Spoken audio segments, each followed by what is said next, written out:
কিশোরগঞ্জে হাওর ভ্রমণে বাড়ছে দুর্ঘটনা। এবারের বর্ষা মৌসুমে পানিতে ডুবে প্রাণ গেছে 9 পর্যটকের। নিরাপত্তা ব্যবস্থা না থাকায় ক্ষোভ জানিয়েছেন ঘুরতে যাওয়া মানুষ, আর জেলা প্রশাসন দিচ্ছে প্রয়োজনীয় ব্যবস্থা নেওয়ার আশ্বাস।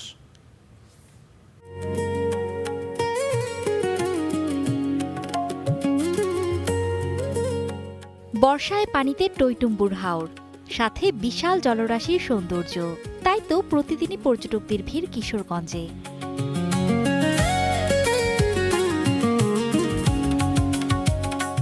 হাওর জুড়ে চলছে ছোট বড় নৌকা, আছে ট্রলারও।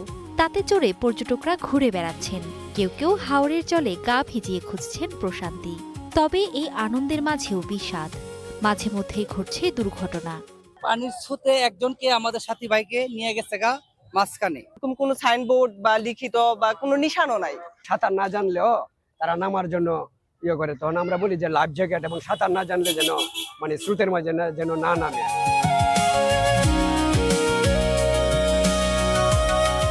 হাওরের পাশাপাশি অল ওয়েদার সড়ক ঘিরে কিশোরগঞ্জের পর্যটন। তবে নিরাপত্তায় নেই কোনো ধরনের ব্যবস্থা। নৌকা ভাড়া নিয়েও আছে বিড়ম্বনা, নেই শৌচাগারের ব্যবস্থাও। এতে ক্ষুব্ধ পর্যটকরা। ভাড়া নিয়ে যে সংকোচটার মধ্যে পড়ি, জামালার মধ্যে পড়ি, এটা আসলে বিষয়টা হচ্ছে কি, সরকার থেকে নির্দিষ্ট করে দেওয়ার দরকার ছিল। গোসল করা শেষে আমাদের যদি একটা স্পট থাকে যেখানে আপনার শৌচাগার এবং কাপড় পরিবর্তনের কোনো প্লেস থাকে, তবে আমাদের জন্য এটা ভালো হয়। পর্যটকদের সেবা নিশ্চিতে ব্যবস্থা নেওয়ার আশ্বাস দিয়েছেন জেলা প্রশাসক।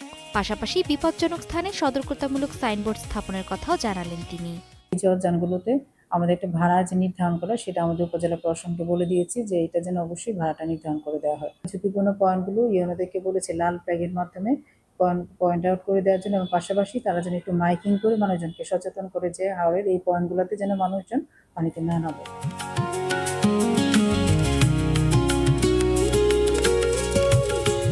চলতি বর্ষা মৌসুমে কিশোরগঞ্জের হাওরের পানিতে ডুবে অন্তত 9 পর্যটকের মৃত্যু হয়েছে, আর 2025 সালে প্রাণ হারিয়েছেন 26 জন। Desk report, star news.